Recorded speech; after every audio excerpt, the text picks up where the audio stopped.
Pertama dalam sejarah, Indonesia kini resmi melakukan perdagangan karbon dioksida internasional.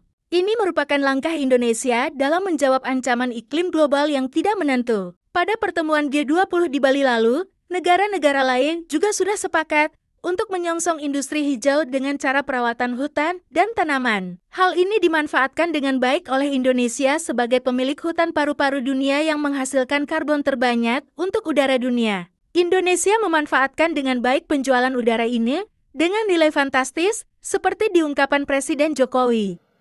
3.000 triliun. Berikut keterangan resmi dari Presiden Jokowi saat peluncuran perdagangan karbon. Yang saya hormati para menteri, pimpinan DPR RI yang hadir, gubernur dan para bupati dan wali kota, yang saya hormati pimpinan ketua dan anggota Dewan Komisioner OJK, pimpinan Dewan Komisioner dan Direksi PT Bursa Efek Indonesia, Asosiasi Lembaga Jasa Keuangan, hadirin dan undangan yang berbahagia.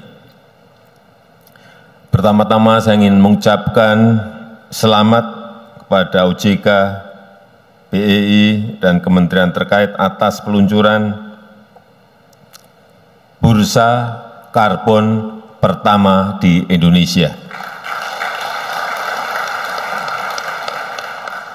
Sebagai tanda dimulainya perdagangan karbon di negara kita Indonesia.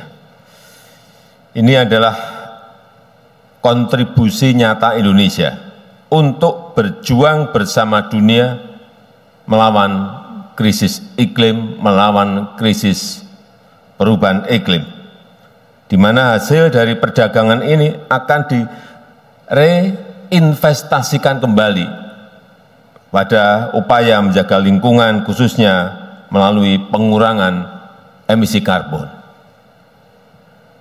Karena negara kita, Indonesia, memiliki potensi yang luar biasa dalam nature-based solution dan menjadi satu-satunya negara yang sekitar 60% pemenuhan pengurangan emisi karbonnya berasal dari sektor alam. Di catatan saya ada kurang lebih 1 gigaton CO2 potensi kredit karbon yang bisa ditangkap. Dan jika dikalkulasi, potensi bursa karbon kita bisa mencapai potensinya 3 triliun rupiah, bahkan bisa lebih.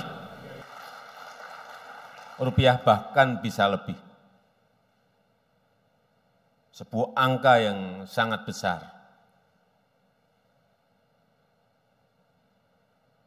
Yang tentu ini akan menjadi sebuah kesempatan ekonomi baru yang berkelanjutan dan ramah lingkungan sejalan dengan arah dunia yang sedang menuju kepada ekonomi hijau. Karena memang ancaman perubahan iklim sangat bisa kita rasakan dan sudah kita rasakan dan tidak kita boleh main-main terhadap ini. Kenaikan suhu bumi, kekeringan, banjir, polusi, sehingga dibutuhkan langkah-langkah konkret untuk mengatasinya. Dan bursa karbon yang kita luncurkan hari ini bisa menjadi sebuah langkah konkret, bisa menjadi sebuah langkah besar untuk Indonesia mencapai target NDC. Oleh sebab itu saya minta yang pertama, jadikan standar karbon internasional sebagai rujukan.